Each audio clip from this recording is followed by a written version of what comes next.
bà chủ sông bọn nó này ní cứ chỉ tất tập hiệp nơi căn xuân môi gần lạnh và nơi ta mà đòi phải chơi lịch phí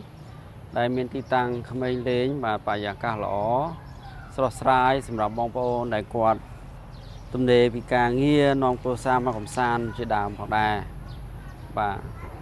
chẳng hạnนี้ខ្ញុំក៏មានអ្វីដែលចែកម្លែកជូនបងប្អូនតាក់ទងជាមួយនឹងការប្រើប្រាស់เพจដ៏មានប្រសិទ្ធភាពនៅក្នុងឆ្នាំ2026នេះដោយសារតែល្អមែនទែនដំណឹងល្អដោយសារតែក្រុមហ៊ុន Facebook គឺបើកសិទ្ធឲ្យយើងរកលុយនៅក្នុងប្រទេសកម្ពុជារបស់យើងហើយពីមុនបាទកាលពី2ខែមុនគឺបងប្អូនបាទมันអាចរកលុយបានទេដោយបើសិនជាបងប្អូនដាក់ទីតាំង page ក៏ដូចជា account Facebook ហៅថា admin នៅក្នុងប្រទេសកម្ពុជា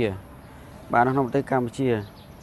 ចឹងថ្ងៃនេះគឺប៊ូអាយចង់ចែករំលែកបងប្អូនជាមួយនឹងការប្រើប្រាស់ page ដែលមានប្រសិទ្ធភាពគឺ page យើងប្រើរាល់ថ្ងៃហ្នឹងដែលយើងមាន account ជា admin ហើយ page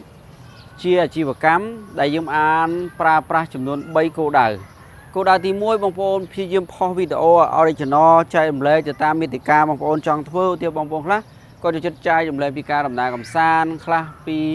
ការចម្អិនម្ហូបខ្លះទៀតពីការរកលុយតាម Facebook ពីការបង្រៀនជំនាញដែលគាត់មានគឺគាត់ចែករំលែកទៅលើបណ្ដាញ page ហ្នឹងគេហៅថា social media ហ្នឹងគឺធ្វើឲ្យបងប្អូនអាចបានbrand បងប្អូនអាចលក់ផលិតផល online ផលិតផលសម្រស់សុខភាពអីផ្សេងៗគឺបងប្អូនអាចផុសបាទចែករំលែកខ្លះយើងផុសពីសេវាកម្មពីផលិតផលយើងខ្លះទៅគឺយើងបានចំណូលទី1គឺតាមរយៈបាទ customer អតិថិជននឹងទិញផលិតផលយើងគោលដៅទី2គឺបានតាមរយៈអ្វីបានតាមរយៈការរកចំណូលពី Facebook បើសិនជាបងប្អូនមាននៅខ្មែរក៏ដោយ page នៅខ្មែរ original ធ្លាក់ 2CM បងប្អូនអាច set up ដាក់កុងធនាគារ ACDA ឬ AVA បានពីខែមុនហ្នឹងគឺអត់បានទេតើបងប្អូនប្រើ VPN ដាក់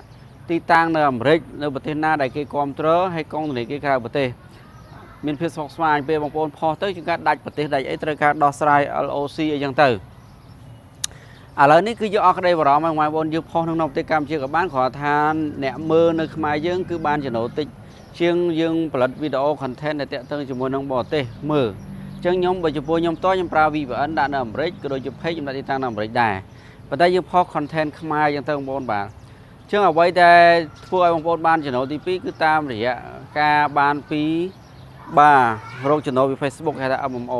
ទី3បានតាមរយៈបើសិនបងប្អូនល្បីគឺបានរយៈ sponsor ដូច influencer ស្រុកខ្មែរយើងមួយចំនួនដែលគាត់ទៅល្បីហ្នឹងគឺគាត់បានទទួលបានការក្រុមហ៊ុនតាក់ទងគាត់ដើម្បីនឹង sponsor ទៅលើឧទាហរណ៍ថាគាត់ចូលចិត្តធ្វើវីដេអូនិយាយអំពីតាក់ទងជាមួយនឹងក្មេងគ្រប់គ្រងគឺគាត់អ្នកដែលគាត់ទៅ sponsor ពីច្រើនជាផលិតផលកូនក្មេងអញ្ចឹងទៅកង់កូនក្មេងកង់អគ្គិសនីអញ្ចឹងទៅអញ្ចឹងការប្រើប្រាស់ page 2026នេះគឺយើងប្រើបានព្រួញ1បាញ់បានចាប់3អញ្ចឹងបើសិនជាបងប្អូនគិតថាវីដេអូនេះមានអត្ថប្រយោជន៍ complete follower follow page ប៊ូអាយទាំងពីរក៏ដូចជា comment និង share ដល់បងប្អូនដទៃទៀតបានដឹងហើយបងប្អូនចង់ដឹងពីរបៀបរកលុយតាម Facebook គោលការណ៍ប្រើប្រាស់ page ដើម្បីលក់អីវ៉ាន់លើ online ដាច់ចង់បានសេវាកម្មពីប៊ូអាយក៏ដូចជាពីចំណេះដឹងប្រើប្រាស់នៅលើបណ្ដាញសង្គមបានអាច follow page ប៊ូអាយដើម្បីទទួលបានចំណេះដឹងផងដែរសូមអរគុណបាទ